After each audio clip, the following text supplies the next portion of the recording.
გამარჯობა ძვირფასო მაყურებლებო. დღეს ჩემი საავტორო გადაცემაა წამი. წარსული აწყო მომავალი იმოქმედე. დღეს სტუმრად მოვიწვიე ცნობილი ქართველი ჟურნალისტი დარეჯან კვარაცხელია. მადლობა. კალდონ დარეჯან. ჩვენი წინა გადაცემა დაეთმო საკმაოდ საინტერესო პროექტს, რაზეც ვფიქრობ თქვენთანაც და ჩემთანაც მრავალი სასიამოვნო გამოხმაურებები იყო. დიახ. დავაკონკრეტებდი სოციალურ ქსელში იყო მიწერ, მოწერა, რჩევები, წარმატებების და ასე შემდეგ. მცირე დაიჯესტ თუნებას მომცემ თუცებიყვი, მცირე დაიჯესტის შინაარსი ესეთია. ვიხილავდით მომავლის პროექტს, ვინაიდან ჩვენი ფორმატი იხილავს წარსულის, თქვა განხილვას, რეალობის შეფასებას, რაც აწყოში ხდება და რა თქმა უნდა, ეს არის მომავალი, რა არის ამაში გამოსა. რა თქმა უნდა, ყველა ადამიანი ინდივიდი ვართ, ყველას ჩვენი შეხედულება გვაქვს. როგორ შეიძლება ეს გარკვეული პრობლემები დაიძლიოს, ნამდვილად ვერ ვიტყვით, პრობლემა ნამდვილად არის. ურბანისტიკული პრობლემებია, ეკონომიკური, ასე შემდეგ. ახლა მოდით ჩვენი შეთანხმება თავიდან რომ არ ვისაუბროთ ამაზე, ეს ჩვენზე კარგად მაყურებლებმა, ჩვენზე კარგად შეიძლება კიდევაც იციან. მაგრამ ჩვენ შევთავაზეთ ის რაღაცა ფუტურისტული პროექტი, მომავლის პროექტი, როდესაც შეიძლება გაშენდეს ახალი მიღწევებით, ახალი ტექნოლოგიებით ისეთი მცირე პატარა ქალაქი, რომელიც შეძლებს მიმზიდველი არა მარტო ჩვენთვის, არამედ უცხოელი სტუმრებისთვისაც, რომლებიც შემოვლენ და ეს რა თქმა უნდა ერთობ ვიტყოდი რომ არის აგრეთვე ტურისტული ჰაბიც, სადაც იქნება რა თქმა უნდა ჩვენი ნაციონალური კულტურა წარმოჩენილი, უფრო მაქსიმალურად კონცენტრირებული ეროვნული, ეთნოსური, ეთნიკური ნიშნებით, რა თქმა უნდა სამზარეულოს გარეშე და გასტრონომიის გარეშეც არაფერი გამოვა იქ.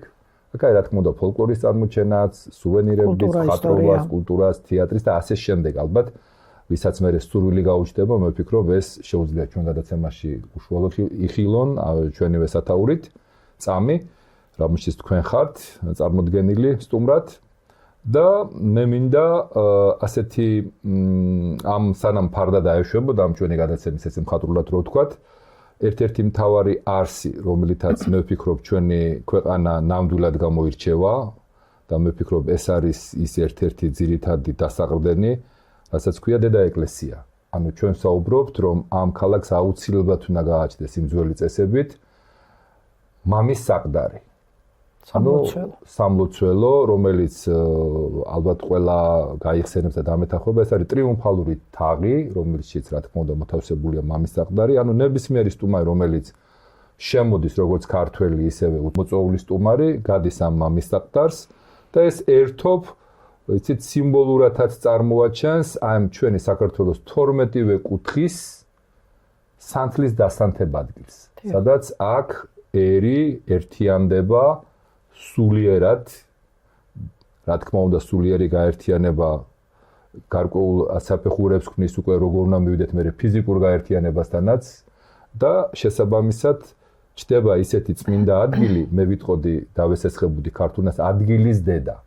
ადგილის დედა ამ სამშობლოში, სადაც ხდება ამ ერის იცით დრო მოვიდა, რომ რაღაცები უნდა გადავლახოთ, უნდა ამოვშანთოთ ის ჩვენ შორის რაღაცა გარჩენილი ისეთი რაღაცა თემები, რომლებიც მაინც სიკეთისკენ ამას არ მიყავს ერი, ხო? ხვდები, შეიძლება ვიკამათოთ, შეიძლება რაღაცა, მაგრამ ერთი ქართული ანდაზა ამ ბოლო დროს ცოტა სხვანაირად მენიშნა და ასე გავიგე. რაც მოგივა დავითაო, ყველა შენი თავითაო და მე ეს დავითა რატომღაც მეგონა ბატონი დავითი, დათო. აღმოჩნდა რომ თურმე აქ საუბარი ყოფილა დავაზე. ანუ ჩვენ დავა არ გვჭირდება, ჩვენ გვჭირდება კონსტრუქციული დიალოგი, საუბარი. და ამიტომ ჩვენ მე მგონი გადაცემის შემდეგ და გავუხმაურების შემდეგ თავდაბალი ხალხი ვართ, გადავწყვიტეთ რომ აი ამ ზიაწეულ ნოტაზე, როდესაც ეს გადაცემა დამთავრდა და ამას ნამდვილად ჰქონდა დადებითი გამოხმაურება, ჩავთვალეთ რომ აი როდესაც საუბარია საყდარზე, აი ამ ადგილის დედაზე, მოგვეწვია ექსპერტი, ადამიანი, რომელიც თავისი შეგნებული ცხოვრებით ეს არის მოძღვარი, ეს არის ეკლესიის მსახური, რომელიც რა თქმა უნდა იყოს ცნობილი, უნდა იყოს გარკვეული ამ თანამედროვე ტექნოლოგიებშიც, რომელსაც შეუძლია უფრო ჩემის აზრით უფრო ჩვენზე კარგად ისაუბროს ამ საკითხზე, უფრო სწორად მიცესებ, რა თქმა უნდა, პირველ რიგში ახლა ჩვენ, რა თქმა უნდა, ამ შემთხვევაში ჩვენი პროფესია გაგვაჩნია, პროფესიით მხატვარი ვარ, თქვენ ჟურნალისტი ხართ, ამიტომ ჩვენ გადავწყვიტეთ, რომ ეს თემა განიხილოს პროფესიონალმა თავის საქმის კარგად მცოდნე. დიახ. დღევანდელი გადაცემის ფორმატი მინდა რომ იცით დაუკავშირო ესეთ საკითხზე. როგორ არის იცით, არის რაღაცა ისეთი პრობლემები, რომელსაც სიმართლე გითხრათ, პრობლემაც არ არის, სიკვდილის სიცოცხლის ნიშნულობის პრობლემაა და თემას ძალიან რო არ დავღალო ჩემი მსმენელი, ეს არის ემიგრაციის საკითხი. ეს ესეთ საკითხია, რომელიც ვერ განვიხილავთ ისეთ ჭრილში, რომ ეს რაღაცა უბრალო მოვლენაა, იმიტომ რომ ამაზე მიგმულია ოჯახი, აღზრდა, შეკრულობა ამ ოჯახის, ეკონომიკური ფაქტორები, თვითონ ქვეყნის დასუსტებაც, რა თქმა უნდა, როცა ამხელა რესურსი გადის, ხო?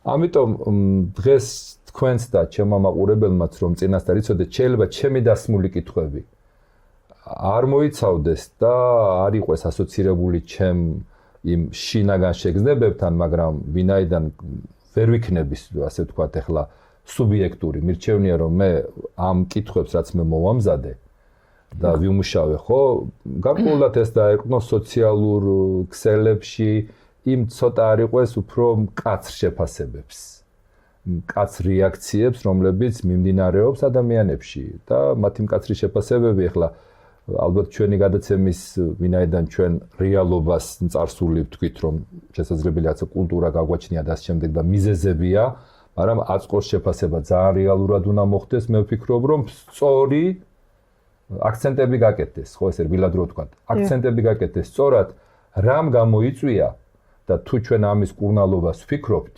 უნდა ვიცოდეთ, რა ეს სიმპტომატიკა რაზე იყო დაფუძნებული, რა იყო.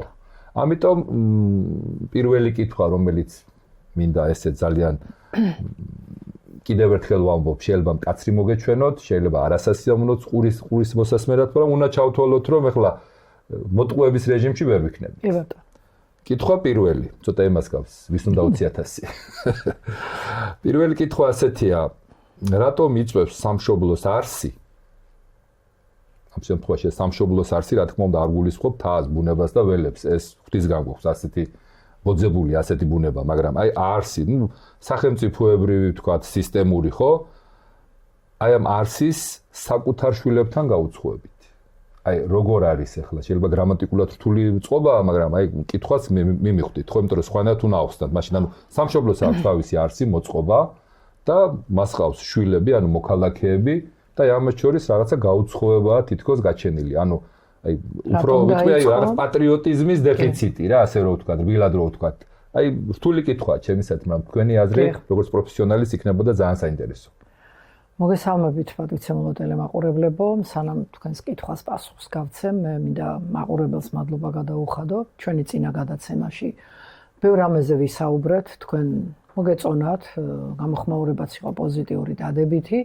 ჩვენ ისევ ვფიქრობთ და გვჯერა, მე პირადად მჯერა, რომ ასეთი ლამაზი ქალაქი, სადაც თავმოყრილი იქნება საქართველოს 12-ვე კუთხე და ადამიანებს შეეძლებათ ერთ დღეს, ორ დღეს ნახონ მთელი საქართველო.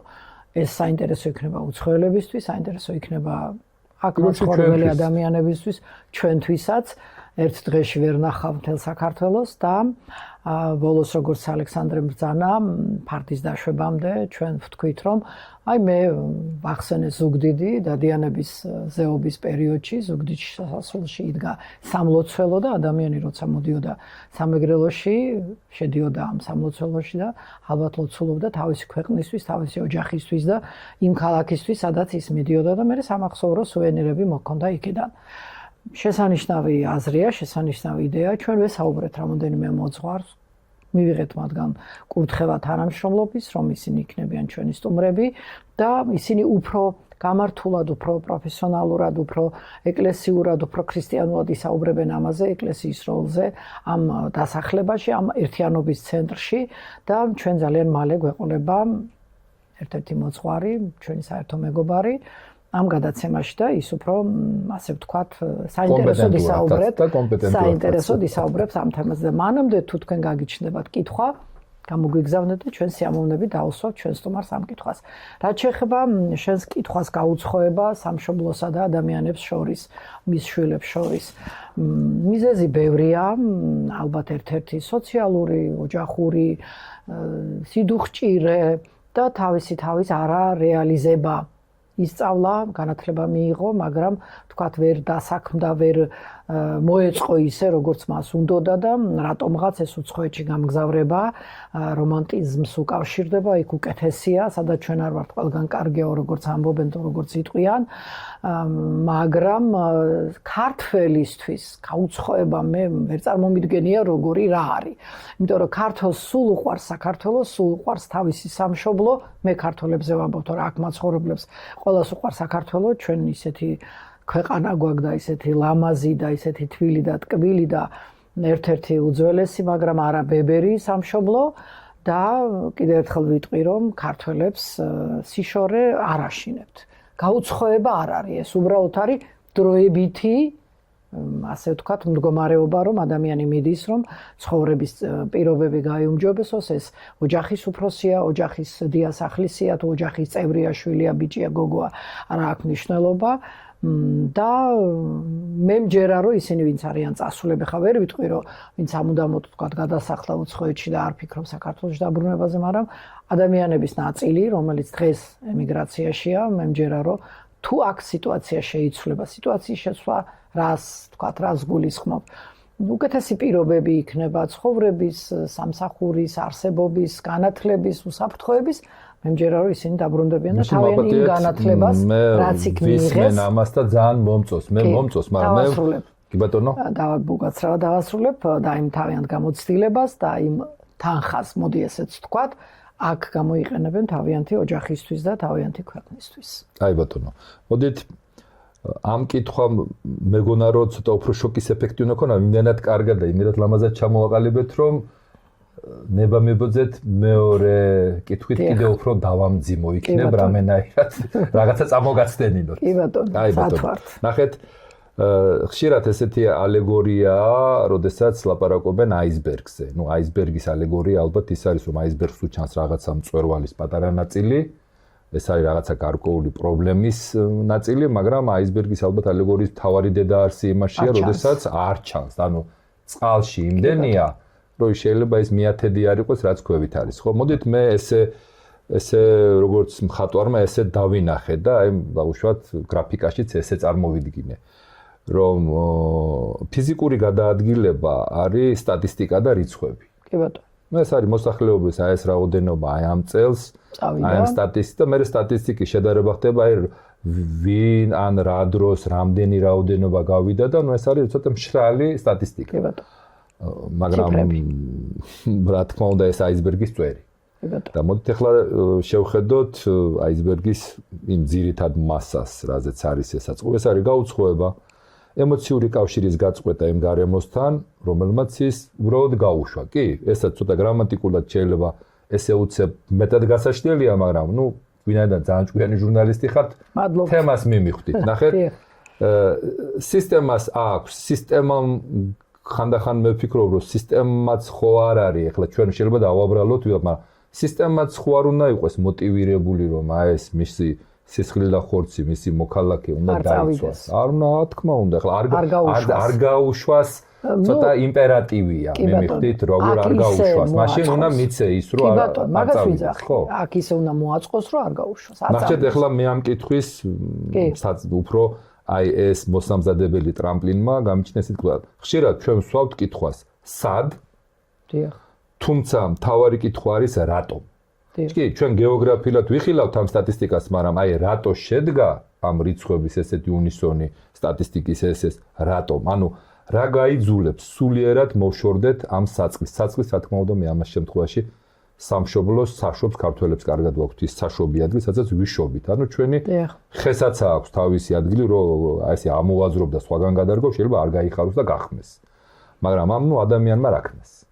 აი ამ შემთხვევაში ისევ მინდა რომ ეხლა საკმაოდ სწრაფად ისაუბრეთ, მაგრამ უფრო პრაქტიკულად ვთქვათ. არის კითხვა რატო? ისევ და ისევ ნახეთ რატომ? იმიტომ რომ ეს ადამიანი კი ტოვებს მიდის, მაგრამ რატომ? იმიტომ რომ უკან ნახეთ უფრო მკაცრი ვიქნები, მეუღლე ყავს, დედა ყავს, ასაკშია, იქ შვილებს ისეთი მომენტია თუ რომ მაშინ ჭირდებათ ის მამა ან დედა ან ხშირ შემთხვევაში ყველაზე დიდი რომ დედაც მიდის და მამაც მიდის და ბებიებთან რჩებიან, ხო? ახლა ჩვენთვის ახლა ისეთ თემაზე არ ვლაპარაკობთ, რომელიც კარგად ვიცით ეს თემა და მე ვფიქრობ თვითონ მაყურებელს არ ვიცი ვინ უნდა იყოს ოჯახი, ვისაც ერთი პიროვნება მაინც არ ყავს, ერთი ადამიანი ოჯახის წევრი სადღაც. გადაკარგული და იმ ოჯახია. აი, კი. შეიძლება ახლა მე შეღებულ კარებს ვამპრევ და ვიცით ეს თემა, მაგრამ ნუ თქვენი მხრიდან ვინაიდან ამ გადაცემას უფრო მეტი სიღრმისეული ანალიზი ჭირდება, მოდით აი გადახვედეთ, რატომ? მოკლედ ადამიანი ალბათ გადაწყვეტილებას იძახებს ოჯახში ვინ წავიდეს. დედა წავიდეს, მამა წავიდეს, თუ შვილი წავიდეს. ურთულესი არჩევანია, ნუ გადაწყდა რომ ერთ-ერთი უნდა წავიდეს. მაგრამ კიდევ ერთხელ ვერ დაგეთანხმები რომ ის სულიერად შორდება თავის საწყის ოდაბადეს ოჯახს, თავის სამშობლოს. ურთულესია კიდევ ერთხელ ვიძახი რომ ეხა ციფრული მასში ვართ, რა ქვია, ეპოქაში და ყველაფერს ხედავთ, რომელ ქვეყანაში ადამიანები როგორ ცხოვრობენ და როგორ ფასდება ადამიანის პროფესია, ადამიანის განათლება, ადამიანის კულტურა და ასე შემდეგ. და ანაზღაურებაც თქვა შესაბამისად მეტია და ცდილობენ ადამიანები რომ აი უკეთესად იცხოვრონ, მეტი გასამრჯელო მიიღონ, მეტი დააგროვონ თქვა შვილებისთვის, ოჯახისთვის. მე კიდევ ერთხელ ვიძახით, ჩემი ძალიან ბევრი ახლობელია წასული უცხოეთში და მე მჯერა რომ ისინი გაუცხოებლები არ არიან, იმიტომ რომ მათ ახლა დღეს ათასნაირი კავშირი აქვს. რატომ ნახეთ მე მაინც არ მინდა გავიდე იმ კითხვის პათოსიდან. რატომ აქ არის რომ თუ იქ რეალიზდება და პროფესია აქ აქვს მიღებული, აქ არის ადაპტირებული მის ცხოვრება და სახლიც აქვს, კარიც აქვს და ნუ ხშირ შემთხვევაში იქ გაცილეხლა ვისაც გვიცხოვრია და ვიცით იქაურობა, იქ არ არის ეს იავარდით მოფენილი და წითელი ხალიჩები და იქ ადამიანები მინახავს რომ კარვებში ცხოვრობენ და ასე შემდეგ და სადგა ღამისათევი არა, ანუ ეს ძალიან მძიმე არჩევანია. ეხლა ვიცით რაზეც საუბრობთ, გადმოცემით არ ვიცით, მით უმეტეს რეალურად ვიცით. აქ საუბარი ნახეთ, რატომ, რა თქმა უნდა, თავისთავად გულისხმობს იმას, რომ აქ რა მოხდა, როგორ ვერ შევძელით ამ ადამიანისთვის შეგვექმნა ისეთი პირობები. რაღაცა მოგვეგონებინა, აქ საუბარი პირდაპირ ურტყავს იმ ჩვენი წინა გადაცემის გადასვლას. ის შეიძლება ორი ბულბულის ჭიქჭიქს გავდა, მაგრამ იმ ჭიქჭიქში იყო ის რაღაცა ნარატივიც ისეთი, ბოდიში მომიხდია, რომ რაღაცა ხო არ უნდა გავაკეთოთ ისეთი. გამიგეთ რომ ამ ადამიანებს რეალური დასაქმება შეუქმნათ, რეალური ანაზღაურება შეუქმნათ, თორე ესე საწავა, ეს ყველაფერი დღეს ამდენია და ეს სტატისტიკა არ მაკლდება.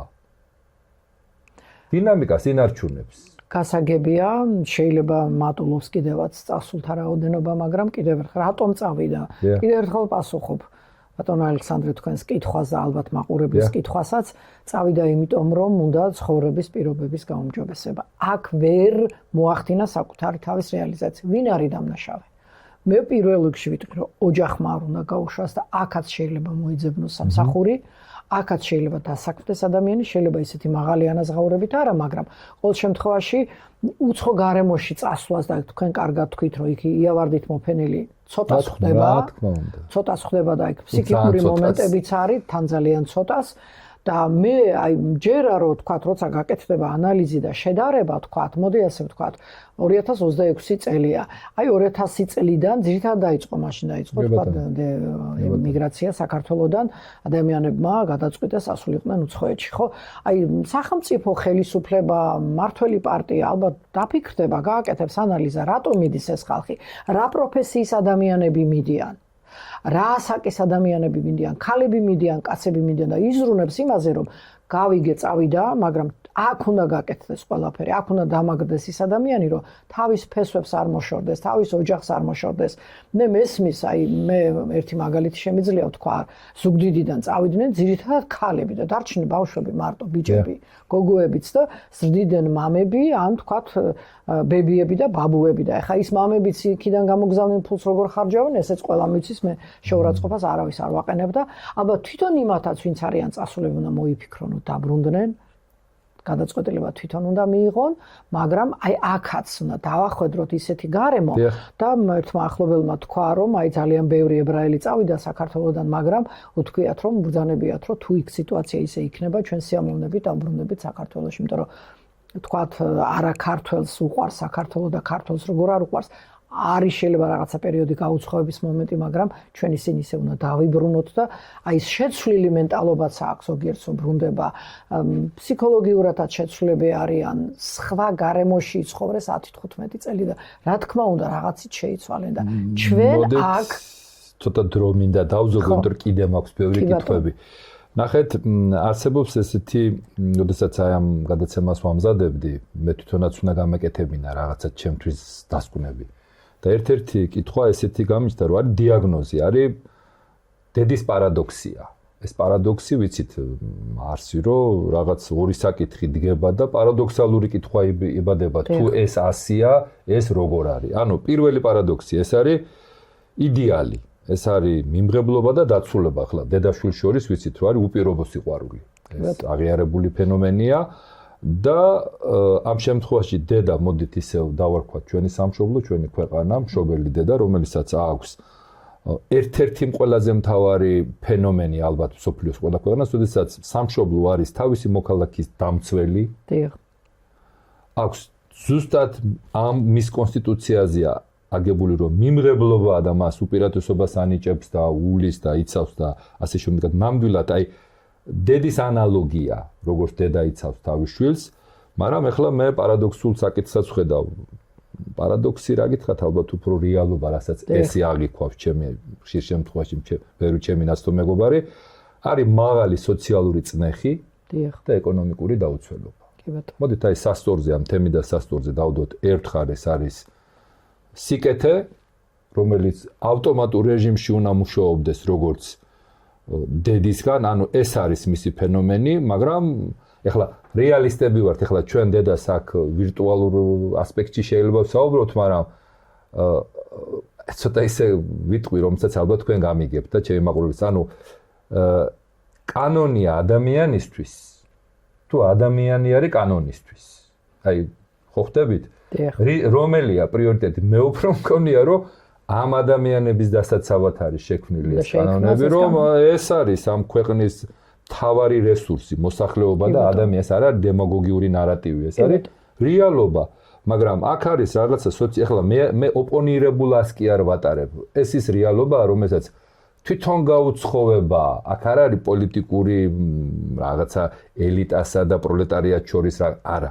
თვითონ შიგნით არის რაღაცა მაღალი სოციალური წნეხი შექმნილი და რა თქმა უნდა ეკონომიური დაუცველობას ახლა ადამიანს სამსახური არ აქვს, ეს არ აქვს, მიდგომა არ აქვს, რაღაცას ახლა ჩვენი გადაცემის ხო ხვდებით ახლა მთავარი ხაზი იმაზეა, რომ რა გადავჭრათ. ახლა ბევრი ამბობს აი ქარხანა, ფაბრიკა ვერ აწარმოებ იმ ახლა რეალისტები ვიყვეთ ის ვინც სახელმწიფო იმანაც იცის, რომ დღეს შენ ახლა კონკურენციას ვერ გაუწევ ვერანაირად ჩინეთს. ვერ გაუწევ ვერანაირად იაპონიას, ვერ გაუწევ გერმანიას, თუნდაც იმ რაღაც ელიტარულ ხარისხით გაუწევთ. აი ზუსტად ჩვენ ხო არა გვაქვს, ნახეთ, აი ზუსტად ბუნებრივად თქვი. ჩვენ ხო არა გვაქვს ისეთი პროდუქტი, რომელიც მაღალ კონკურენტუნალიანია და ექსკლუზიური, არა, ექსკლუზიური როგორ არ არის ახლა, როდესაც შელაპარაკობ ღვინოზე, ხორბალზე, ამაზე, ტურისტულ ამაზე, ანუ რაღაცა ისეთი ფორმით თუ რა ხო არ უნდა შეიქმნას ისეთი სოციალური დიზაინი, ამაზე მინდის საუბარი. თორე ჩვენ ახლა ჩვენი საუბარი დაუსრულებელი იქნება, სხვა რესპონდენტი მოვა, სხვა სიტყვებით იტყვის იგივეას, მესამეს და ეს თემა არ დასრულდება და უბრალოდ მაყურებელი დაამთავრებს გულდამძიმებული. ჩვენ გვინდა და ამის ნახეთ როგორ არის. ანუ ეს კულტურული დედა, ასე ვთქვათ, კულტურული დედა, რა თქმა უნდა, გულისხმობა, ანუ იმ ასოციაციით, რა ასოციაციითაც არის შექმნილი, ხო? მისი ასე ვთქვათ, იდენტიფიცირება ხდება როგორც დიფერენციაცია ხდება, კიდევ უფრო ცოტა უცხოურ სიტყვას ვიტყვი, რომ ეს არის დედა, რომელიც ასოცირდება მზრუნველობასთან და სითბოსთან, სინამდვილეში, მაგრამ რეალობაში ეს უნდა ვთქვათ, ცოტა პროგრამულია, სისტემური დედა, რომელიც ამ თვითონ დედაა, მაგრამ ვერ არის თლად დედა, ხშირად მომთხოვნი და ცივია.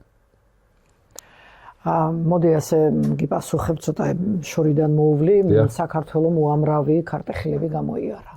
და მაშინ ალბათ 90-იან წლებში ყველა შევესწარით იმ დაპირისპირებას, სამოქალაქო ომს, მოკლედ უშუქობას, უგზოობას, ბევრ რამეს და ადამიანები, თქვა, დედები. აი აგაუსვავთ ხას საქართველოსდან, მაშინ ძალიან ბევრი დედა წავიდა. დედა მიტვირთა ოჯახის ის სიდუხჭირე, გაჭირვება რომ შვილებს ესწავლა და ასე შემდეგ. მაგრამ იმ ადამიანებს არც დედასთან, არც სამშობლოსთან მე მჯერა ყოველ შემთხვევაში ჩემი აზრი ასეთია რომ არ გაუწყვეტიათ კავშირი და დედა არ არის შვილთან გაუცხოებული. მერე შეიცვალა როლები, ეხლა შვილები და მეუღლები მიდიან და თქვათ და გარემო უნდა შექმნას სახელმწიფომ, გარემო უნდა შექმნას კანონმა. ამ ადამიანებისთვის რატო მიდიან ამის გამო ხო შენ ხო იცი რატო მიდიან ხო მოდი ის პირობები აქ შეუქმნი ეკონომიური სოციალური ცოტა ესეთი ზოგადი რაღაცა აი სოციალური ზეწოლა რა ეხა ვიღაცას ჩაცმის გამო არ მოწონხარ სიარულის გამო თქვათ შენი პოზიციის გამო თუ რის გამო თქვათ აი სოციალური ზეწოლა რატომ უფრო ეკონომიური მგონია თქვათ ძირითადი მიზეზი ადამიანების წასვლისა თუ ეს ეკონომიური სიტუაცია მოგვარდება და ადამიანებს ექნებათ თქვათ თავის რეალიზების თავის ძალიან ბევრმა გახსნა. და კითხვა მომწიფდა. უნდა მომწეთ საშუალებებს ამ ნახეთ. არსებობს ორი ფენომენი. ერთი ფენომენი ეს არის განვითარება. როდესაც შენ აქ იბადები, იზდები, ვითარდები, ხლა რისთვის დადიხარ სკოლაში, რატო აბარებ უნივერსიტეტში თუ აკადემიაში თუ კონსერვატორიაში, ანუ უნდა განვითარდე, შეიძინო ის შენი, წინაპრებისაგან დაგროვილი ცოდნა ხო, რაღაც აკადემიური ცოდნა რო რასაც ვეძახით რომ მერე შედგე ადამიანი რაღაცა აკეთო, უფრო გონიერი გახდე და უფრო მეტად ინფორმირებული და მცოდნე. ეს არის აბსოლუტურად მე მგონი სწორი და ლოგიკური, ამ ეტაპზე ადამიანის რა მოთხოვნილებასაც უყენებს და სადაც ეს შემდგარობის ასე ვთქვათ ნარატივია, აი აქ ცხოვრობს. მაგრამ არის მეორე მომენტი. ეს რატომღაც გვერდზე მიდის და ამის მაგივრად საპირწონეთ ისე ვიდება სიტყვა გადარჩენა.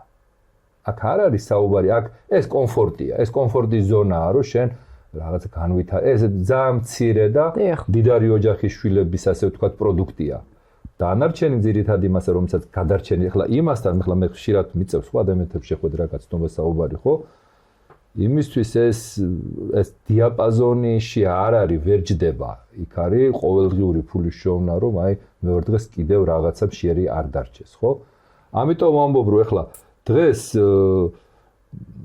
მოდით სახელმწიფოსაც დაუნახოთ, არ ვიყოთ რადიკალურები, მე საერთოდ ასე ვამბობ, ყველას ვეუბნები, როდესაც შენ ამას აკრიტიკებ, მოდი შენ სახელმწიფო მოხელის ადგილას, ვისაც შენ აკრიტიკებ, დაჯექი ერთი კვირა, ერთ თვეს არ გეუბნები.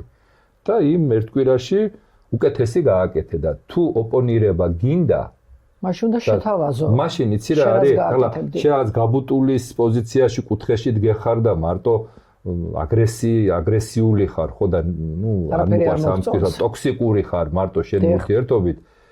იქნება ესეთი გადაცემებს, ესეთ ფორმატებს, ტოქსიკურობის დასაცდელი არ ელიქოს, გამოვიდეს და რაღაცა თქვას, რომ აი მე ამას გავაკეთებდი.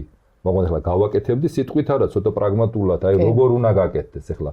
დღეს ამ გადაცემის არსი, როგორც ჩემთვის, ისევე თქვენთვის, ხო? ჩვენი უნისონი რაზე შედგა, რაზეა დაფუძნებული, რომ ჩვენ გავაკეთებდით ამას. ეს ხო არ ნიშნავს, რომ ჩვენ ამას ახლა ხვალზე გაგვიშლიან ხალიჩას, მაგრამ ვიღაცა ხომ არის ესეთი ადამიანი, ვინც იხილავს ამ სოციალურ პროექტებს. ნახეთ, თელი ესე თქვათ, დაკაკუნების პრინციპია, აკაკუნებ. კარგად, რომელიც თუ ეს სახელმწიფო ხალხისთვისაა, მინიმუმ იმის მიღებლობა უნდა არსებობდეს, რომ დაკაკუნებაზე ელინდეს დილობიერად მაინც გაგიღონ და დიალოგი შედგეს. და გითხრან რომ არა, შემოგარგვეს უტოპია, დღეს ისეთი პრობლემები გვაქვს, ისეთი და ჩვენ ვიცით უკეთესი გზა. და თუ უკეთესი გზა იცი, მაშინ ჩვენ გვეცოდინება რომ უნიფორმა ჩავიცვათ, ნიჩაბი ავიღოთ ხელში, წერაქვი ავიღოთ, რაში გამოგადგე. მაგრამ თუ შენ ეს არ იცი და არც მათქმევინებ, მანდ მე მგონი დიდ ხით ჩატეხილობას ვხედავ, ასე ვთქვათ რა. ზოგადად ენაც კი დამბება ნერვული, რომ მართლა ხიდია ჩატეხილი, მაშინ აღარ არის კომუნიკაცია ჩემსა და შენ შორის. ანუ ჯამთელ ოპოზიციას ვამბობ. ჯამთელ ოპონირებას და არა რაღაცა აგრესიულობას. როგორ შეიძლება ეს შედგეს? და ჟურნალისტი ხარ და მე ვიცი რომ ტელევიზიიდან ხარ, თითქმის დაბადებიდან და ყველაფერი იცით ახლა. კი ბატონო. რა გავაკეთო? მე რატომღაც მგონია რომ ის ადამიანები არიან დღეს. მე ხა ადვოკატად არავის არ გამოვადგები, მაგრამ ვისაც აქვს სურვილი ადამიანებს მოусმინონ. რატომღაც მჯერა რომ არიან. ხედ ჩატეხილობა ნამდვილად არსებობს. მაგრამ არიან ადამიანების კატეგორია, რომელსაც არაფრის გაგონება არ უნდათ, აი რომ თქვით, ტოქსიკური ადამიანები, რომელსაც არაფერი არ მოსწონთ, არაფერი არ უნდათ. მაგრამ არიან ადამიანები, ვისაც აქვს სათქმელი და ძალიან ბევრია ესეთი ადამიანი, ალექსანდრე, თქვენც იცით და მეც ვიცნობ, თქვა სამეგრელოშიც, კახეთშიც თვით დასაქმება, გადასარევი ფრაზა მომწონს მე რომ ადამიანმა როცა ნახა რომ თავის თქვა შეიძლება იყოს პედაგოგი ან მომღერალი ან ხო პატრონი რო აღარ ყავდა თვითონ დაიწყო თავის გადარჩენაზე ფიქრი ძალიან მესმის ძალიან ცოტაა და ეხა მე გამოსავალს თქვა ხელისუფლებას ვთხოვ რომ ასეთ ადამიანებს შეუწყოს ხელი შეუმციროს ვერ გადავარ შემდეგ ფაზაზე მანდუნა აქცენტი გავაკეთე ახლა როდესაც ადამიანი თვითგადარჩენის რეჟიმში, ცოტა ისე ვიტყოდი მხატვრულად, ავარიულ რეჟიმში გადადის მისი ცნობიერება, რომ ესე დაიწყოს თავის გადარჩენის რეჟიმში ყოფნა. იქ უცხოეთში სხვა ასე იწყებენ რომ მიდიან. როდესაც შენ ხარ სახელმწიფო ახლა, მე მარტო ამ სახელმწიფოში ხარ, სხვა სახელმწიფოებშიც მიწევს, ჩასვლა, ვიზიტი. მოდი ჩინეთის მაგალითს გეტყვით რა. როდესაც ქვეყანამ რა უნდა გააკეთოს ახლა ჩვენ ესეთი კნინებით ფორმატს მივიჩნევ გლეხს რო ეძახი ადამიანს და გლეხია და მაინც იმა უნდა მოიყვანოს და შეუნა მიირთვა, მაგრამ ნახე იმ ადამიანს შეიძლება ერთხელ აღარ ფერმერი დავარქვათ, უფრო აღმატებითი ფორმატში მეწარმე დავარქვათ, ხო?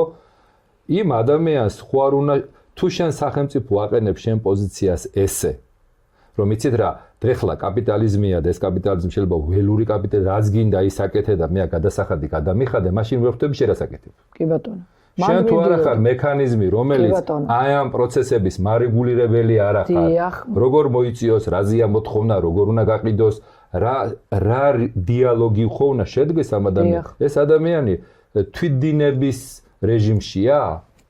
არა, ზუსტად ეგ მინდოდა რომ მეთქვა და ეგ უნდა ვთქვა ეხლა თუ შეიძლება გავაგრძელებთ ჩემს აზრს რომ აი აქ არის სახელმწიფოს როლი. ხო ხედავ შენ რომ თქვათ ხორბალი მოიყვანეს სამეგრელოში, ხორბალი მოიყვანეს ახალციხეში, კახეთში, ხო? სახელმწიფო იმისთვის ხარ, ჩემი აზრით მე ხარ, კანონიც უნდა შექმნა, დაიცვა ეს ადამიანი, ტექნიკაც უნდა მიაწოდო და ის უკვე იქ დაასაქმებს კიდევაც ხალხს. თავისთვისაც იშოვის, თქვათ, პურს, ოჯახისთვის, არჩენად, განათლებისთვის ფულს და აი აქ არის სახელმწიფოს როლი. იმ ადამიანს უნდა კითხოს, რაში შეგიწყო ხელი, რომ კიდე უფრო განვითარდე. შენსავით კიდე სხვამაც გააკეთოს. მოდით მე მირჩევნია ეს გულში არ დავიტოვო, იმიტომ რომ გულწრფელი არ ვიქნები. ნახეთ, შეიძლება ახლა ჩვენ ორი ინსტიტუტი ვამუშაოთ, ერთი ადვოკატის ინსტიტუტი და მეორე პროკურორის ინსტიტუტი. დაუშვათ მოიყვანა სახელმწიფოში კონკრეტულმა ჯგუფმა ადამიანების გაერთიანებამ ეს ხორბალზე რახან საუბარია და პური ჩვენი არსობისაა, ხო? საბაზისო პროდუქტია.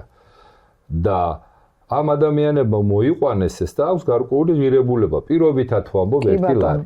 კი ბატონო. და პირობითად იმიტომ რომ დაუშვათ მოიყვანა მეზობელმა ქვეყანამ, არ გვინდა დასახელება და შემოიტანა მეწარმე 80 თეთრად.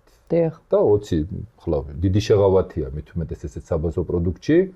და გაჩნდა იმისი მომენტი, რომ სახელმწიფო თავისუფალი ბიზნესი, მაგრამ ახლა იმასაც ხო იმპორტიორს ახლა თავისი ისა აქვს, ასე ვთქვათ, სახურავი, ბილად რო ვთქვათ, რომელიც აძლევს ამას და ამას ინტერესი ეკარგება.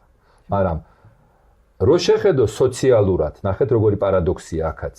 რა თქმა უნდა 80 თეთრიანი მირჩევნია მოხმარებელს. სერიოზული პარადოქსია. და რატო უნდა ვიყიდო ლარიანად? მაგრამ ესეთი რამე რო განვიხილოთ სახელმწიფოს როლია. სახელმწიფომ მიცეს საშუალება ამას, არ მიცეს საშუალება საკუთარი დაასაქმოს, მაგრამ იმას უნდა უთხრა რომ მე რო ამას ვაკეთებ. დიახ. მარტო შენ უნდა კი არა რაღაც სპეკულაციური ფასი კი არ უნდა შემიქმნა და ის კი არ უნდა თქო რომ ველური კაპიტალიზმია და ამ ქვის ჯუნგლებში როგორც გინდათ ისე იცხოვრეთ, არა? კი ბატონო. ზუსტად ემან რომ ეს არ გამოიწვიოს, რომ შენ არ გაჩერდე, მაშინ შენს მე უნდა გაგაკონტროლო. ახლა ცოტა ეს მხატვარი კაცი რატო შევდივარ ესეთ ეკონომიკურ პოლემიკაში, მაგრამ ძალიან პოპულარულ ენაზე ვცდილობ, რომ ავხსნა. კი ბატონო, გეთანხმები. და ეხლა ვიღაცა თუ ამას რაღაცა ტომებს გადმოიღებს და ამიხსნის რაღაცას, იცით, მე შედეგზე ვარ ორიენტირებული, სულ არ მაინტერესებს რაღაცა ფორმულირებები რა, როდესაც თუ შედეგი არ დამიდგება რა. ქალბატონო დარეჯან, მოდით აქ დავზავდეთ, იმიტომ რომ ესეთ თემა ცოტა არ იყოს ჩემი ფორმატიდანაც გადის. დიახ. რასაც მე ვცდილობ რომ არ შევიდე, მაგრამ ნუ ხანდახან ხო იცით ახლა ეს ემოცია, რაღაცა ემოციურიც თუ არ არის, ხანდახან ესე უგზნობი და მექანიკური საკითხებიც, ნუ მაშინ ადამიანებიც არ ყოფილვარ და რაღაცა ხელოვნური ინტელექტი ყოფილვართ მაშინ. არ გვინდა. მოდით გადავიდეთ ესეთ საკითხზე. მე მინდა რომ ხიდი გადავდო ამ აწყოდან მომავალში, თუმცა ერთი ფრაგმენტი მგონია რომ ეს იქნება ისეთი რა ვქნა მდგენელი კომპონენტი რომელმაც უნდა დაგვაბრუნოს ახლა ისევ აი ამ ჩვენ დედასამშობლოში. აქ არის ორმაგი რეალობა, ერთი არის ნოსტალგია და ნოსტალგია არის დაპირისპირებული ამ გაუცხოებასთან. მოდი ჯერ ნოსტალგიის მდგენელები შევხედოთ. ეს არის რა იწევს დისტანცირება, როცა ახლა მე ჩემ თავზე როდესაც ცილდები ამ თითქოს რაღაცა ეს მაგნიტის გიზი და თითქოს ყველაფერი გენატრება რაღაცა ეს დისტანცია. მეორე არის არ მიწყინოთ ესე რომ ცოტა შეიძლება გაშარჟებულად გამოჩნდეს, მაგრამ აი ხანდახან არის ტრადიციები რომ მოგენატრება და კაი გაგებით რომ რომანტიზირებული ხდება ჩემთვის ის ტრადიცია რომ აი ერთად რომ ვიკრიბებით, ერთად რომ ვართ რა არის ამაში ელემენტად საგზალზე გავდივართ, რაღაცა დღესასწაულები ვარ, ეხლაც ესაც ხო ჩვენი წინაპრებისაგან დატოვებულია იმ რაღაცა აი შემკვრელ ძალად, რაც რაღაცა მოგენატრება, აი სოფელში რო ჩადიხარ, თავში. ხო, ეს არის ალბათ მე მგონი ჩემი საძეთ ყველაზე მთავარი ფაქტორი, რაც ადამიანებისთვისაა შექმნილი. ეს არის ის ღვთიური და სულიერი ძაფები, რომლის მორღვევაც ყველაზე მეტად ტკივა. მე არ მინდა ვთქვა რომ მარტო ქართულს, ალბათ არის ერები სხვასაც უნდა ტკიოდეს, მაგრამ ნუ ჩვენ თვლით რომ ეს ასეთი აი თითქოს რაღაცა გულში მარწუხივით მოგიჭერს, როცა გაგახსენდება ეს ყველაფერი, ხო? და მეორე ამის საპირწონეთი ეს არის დაბრუნების შიშიც. ეხლა ამას ვინც ისმენს და თუ ისმენს, რა თქმა უნდა, აქედან წასული ადამიანი აი რო დაბრუნდეს, რა გააკეთოს, რა დახვდება. ეს არ არის ის რომ ეხლა შენ აქედან მოგისმინა და ნეტა ეხლა იმის გულში ჩაიხედე, ვინც ამას ისმენს და რა ადვილია აქედან შენი ქვეყნიდან ეს იქ თქვა და ის ადამიანი იქ ძალიანაც უნდა და ძალიანაც ენატრება დედაც, მამაც, შვილიც, ოჯახიც, მეუღლეც რომ დაბრუნდება რა გააკეთოს, იმიტომ რომ ის ჩამორჩა რაღაცას მოწყდა და ხო ჩამოვა ნუ ეს. ახლა მეორე საკითხი. აქ არის მოლოდინი დაბრუნების შიშის შემდეგ ხო რაღაცა ტრანსფორმირება არის ამ ქმედების, ეს არის რეალობის და მე შეჯახების ტრამვა. კი. ანუ ეს არის ცოტა ისეთი შეიძლება მხატვრულადაც უკვე ვეღარ წარმოვაჩინე ეს სიტყვები, მაგრამ ამ სიტყვებში დიდი ტკი, ანუ ორი თემაა, ერთი ნოსტალგია გვიდევს, მეორე არის გაუცხოება. აი ეხლა კითხვა იცით როგორია? როგორ ფიქრობთ, აი ჩამოყალიბებაც კი გამიჭირდა, როდესაც მე ეს მოვამზადე ეს კითხვა, რომ აი როგორ უნდა გკითხოთ, ეხლა ერთი მხრივ არის ერთი ძალა, რომელსაც მოყავხარ, მაგრამ ადამიანში არის მეორე მუხრუჭს დავარქ, რომელსაც აჩერებს. აი როგორც ამ შემთხვევაში დავივიწყოთ ეხლა ეს ჩემი პროფესია, თქვენი პროფესია, როგორც ადამიანი ადამიანთან. დიახ. რას ფიქრობთ? აი როგორც დედა, ბებია, თქვენც ვიღაცა გეყოლებათ ალბათ წასული, აი თქვენ რას ფიქრობთ? რა გავაკეთოთ? მე რატომღაც მგონია და ბევრისგან მომისმენია, რომ როცა მიდიან უცხოეთში, ყველა ამბობს, რა ერთი წლით წავალ, დავალაგებ სიტუაციას, რაღაცა გარკვეულ თანხას ვიშოვი, დავბრუნდები და გავაგრძელებ ცხოვრებას, მაგრამ ეს წლები გრძელდება და დგება მომენტი, რა თქმა უნდა, ენატრება ნოსტალგია, აი რა ვიცი, ყველა ქართველს ენატრება თავის სამშობლო, ალბათ სხვაზე მეტად. ხა სხვა ქვეყნის შვილებიც დადიან სხვა ქვეყანაში და მუშაობენ და ცხოვრობენ ალბათ, მაგრამ ქართველისთვის მაინც სხვაგან ცხოვრება უფრო რთული მგონია. ჩემი აზრია, კიდევ ერთხელ ვიტყვი, მე არავის თქვათ აზრს არ ვახმოვანებ, ჩემსას ვამბობ, მაგრამ ყველაზე მეტი მონატრება ქართველებს აქვს. შეიძლება იქ ჩავიდა, დასახლდა, დაიწყო მუშაობა, მაგრამ რაღაცა მომენტი არ ასვენებს მონატრებაც, დედის, ოჯახის, შვილების და გადაწყვეტს ჩვენი ერთხელს რომ უნდა წამოვიდეს. გადაწყვიტა და წამოსვა. ეხლა ფიქრია. ფიქრობს იმაზე. კი ბატონო, 10 წლის მერე დაუბრუნდი საქართველოში. ხდება შეცვლილი ოჯახი. ხდება შეცვლილი გარემო. შემდეგი კითხვა, მოდით ვიტყვი და უფრო რახან ეთყობა რომ ეს პროფესიონალი ჟურნალისტ ინტუიცია ძალიან ძლიერი გატაღეთ. როდესაც დედა ამ შემთხვევაში სამშობლოს შვილებს უცხოობაში უშვებს, უნდა ვთქვა, ის თვითონაც იცვლება. რა თქმა უნდა. ეხლა მე ამ შემთხვევაში იმ დედაზე არ ვამბობ მოხუცდედაზე, მაგრამ ლაპარაკობ რომ დედა კი არ იცვლება სინამდვილეში ის ფიზიკური დედა. ფიზიკური დედაც იცვლება, ბიოლოგიური დედაც იცვლება და უნდა დარდი მიყვება და ნოსტოლე ღმერთმა კარგად დაახვედოს ცოცხალი, მაგრამ ნახეთ საზოგადოება ამ შემთხვევაში მე ასოცირებას უკეთებ იმ სამშობლოს. ისაც როგორც ფრაგმენტულად არის, ხო ხდებით ახლა ნახეთ რაღაცა რო იშლება, აი ესეთი არის იაპონიაში არის ესეთი კულტურას და ბევრს აქვს ეს მოდაშიოცაც რამე ესეთ ძვირფასი თებში იმტრევა. მერე იმ თებს იღებენ, აწებებენ, აღდგენენ იქ რაღაცა ესეთი მხატვრული ტერმინებია, რაღაცა კოლაჟივით, კიდე რაღაცა ის ნატეხებში რაღაცა ოქროსაღე დეკორებით ალამაზებენ და ნახეთ თელი თემა რა არის.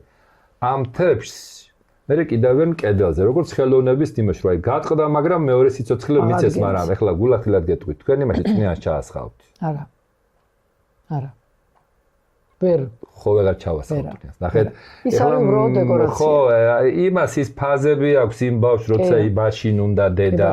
ფაზები უნდა, როდესაც დედას ის უნდა მიიღოს, რაც ღვთიურად იმ მომენტში უნდა განიცადოს, ხო? ეხლა რამდენ მამას უნანია, როდესაც ნახულობ შვილს და აი ის ფაზები რო გამოტოვა, იმიტომ რომ ის იმის ცხოვრების ის კინოფილმია, ის კინოფირია. ის ეხლა ბავშვობაში რაღაცა წიგს წაიკითხავ და იმ წიგს დიდობაში ვეღარ წაიკითხავ, ხო? და ამიტომ ნახეთ ეს დარჩენილები იქით ამხარეს და აქეთ ამხარეს სხვადასხვა ენაზე საუბრობენ. აქ მე ვლაპარაკობ რომ ის იმ ენაზე საუბრობს, აქ ლაპარაკი ლინგვისტურ ენაზე არ არის საუბარი. აქ არის ღირებულებებით სხვანაირი აქვთ. მე მიხვდით? ბოდიში რომ ესეც ცოტა ძალიან შემოვიჭერი თქვენთან ეს რთული კითხვებით, მაგრამ ნახეთ, იქ სხვა ენაა, აქ სხვა ენაა, ღირებულებები აბსოლუტურად ცოტა უკვე შეცვლილია და ეხლა როგორ გინდათ? ნახეთ, აი ესეთი სლაიდი რო წარმოვიდგინოთ. მაგი და არი გაშლილი კვლავ. ყველაფერი გვილაგია, სტუმარს ელოდება, მაგრამ სკამებიც არიელია. აი სცენა გავაცოცხლეთ, ამიტომ თქვენ რომ მითხრათ, მე ხო ხდებით საპირწონეთ მაინც გეტყვით ჩუმად. აი ჩვენ ზუსტად ჩვენი აი ამ სიტუაციის დამძიმება კი არ არის ჩვენი თვითმიზანი აი ამ გადაცემის ბოლოს. ხო არ უნდა მოხდეს, ნახეთ, გამოფხიზლება. მაინც და მაინც ესე უნდა, ანუ კი ყველაფერი ჩვენ ხლა შევეცადეთ, რომ დაგვერბილებინა, მაგრამ მაინც და მაინც ესეთი სლაიდი უნდა გაჩნდეს, ესეთი სურათი უნდა დაგენერირდეს, ასე ვთქვათ, რომ დავინახოთ, რომ ამას ვემგზავსებით. როდესაც ის მაგიდაც გაიშლება, შეიძლება ის საჭმელითაც გაივსოს, რაღაცა მექანიზმებით, მაგრამ აი იმ სუფრაზე დამჯდომია ეს ჩვენი ტრადიცია რაც არის. ეს ტრადიციებზე ის კი არ ვართ რაღაც ვერ ხვდებით რადრე. ის მოიშალოს, რასაც ქვია ოჯახი. მოიშალოს ის ტრადიცია, რითაც მერე მიხვდები, როცა დაკარგავ ამას, რომ რა დაკარგე. რისი ფლობელი იყავი ის ჭვიალა რაღაცებიც იყიდე, რაღაცა ჭვიალა მანქანებიც იყიდე, ყველაფერი, მაგრამ რაღაცა ისეთი დაკარგე და ხომ არ არის აი ფინალისკენ მინდა წავიყვანო და თქვენ მინდა ეს დააგვირგვინოთ როგორც დედამ, რომ მართლა ხო არ უნდა გაკეთდეს იმას, რასაც ჩვენ ვოცნებობთ ამდენი ხანია ისეთი ადგილი, საცა ეს ყველა გაფანტული მარგალიტი სანამ ჯერ კიდევ არსებულია. გავაკეთოთ ეს მინი, ეს კულტურული საქართველოს 12 კუთხისაგან გაკეთებული ქალაქი, რომელშიც ეს ადამიანი თუნდაც უკვე გადასხვაფებული ჩამოვა და სამსახურს იპოვოს. მე ვთქვით რა შეასაქმე. ჩამოვა და თუნდაც იმ გამოცდილებას ჩამოიტანს, რომელიც იმ ქვეყანაში ფუჭად არ დაგხდა. რამდენი ჩვენი, რო იტყვიან სახელოვანი მწერლები თერგს იქით გადავიდნენ, დაბრუნდნენ, მაგრამ ქვეყანას მოახმარეს, ხო? ეს არ არის დემაგოგია, ეს რეალურად ხო ეს ფაქტია და იმათი მერე ჩამოტანილი კულტურით, მათ შორის ვაჟა-ფშაველას, რომელიც მარტო თაში გონია, იმანაც ისწავლა ხო თერგდარეული იყო ისაც, ილიაც, აკაკის და ასე შემდეგ. დაბრუნდნენ და იმიზნე დაბრუნდნენ, რომ გადალახეს, რა თქმა უნდა, არც ჰქონდათ მე ფიქრო, მაგრამ მაინც ვისაც ჰქონდა, იმათაც გადალახეს ის რომ ხალხისთვის იყო და ქვეყნისთვის იყო ეს ყველაფერი. ეს არ არის სრულ ნარატივი პატრიოტიზმზე, ეს არის ის რეალობა, რომ თუ ეს არ გამოიყენე, აბა მაშინ რისთვის იყავი წასული, რომ მარტო საკუთარი თავი გამოგოკვება. უნდა დაბრუნ, მაგრამ ნახეთ, აქ უნდა იყოს მზაობა. ჩვენ უნდა დაგვიძახონ, შეიძლება ჩვენაირებს უნდა დაუძახონ ხვალ, რომ აბა თქვენ რას ფიქრობთ? კი, ჩვენ ვეხლა ვართ ავარიულ რეჟიმში, რა გადავარჩინოთ, მაგრამ ხო უნდა დარჩეს ადგილი საფიქრებელიც. მარტო გადარჩენის რეჟიმში ხო ვერ იცხოვრება რა. ადამიანები, რომლებიც წავიდნენ, დატოვეს შვილები და როგორც თქვენ ბრძანეთ, ვერ ნახეს მათი პირველი ნაბიჯები სკოლაში წასვლა.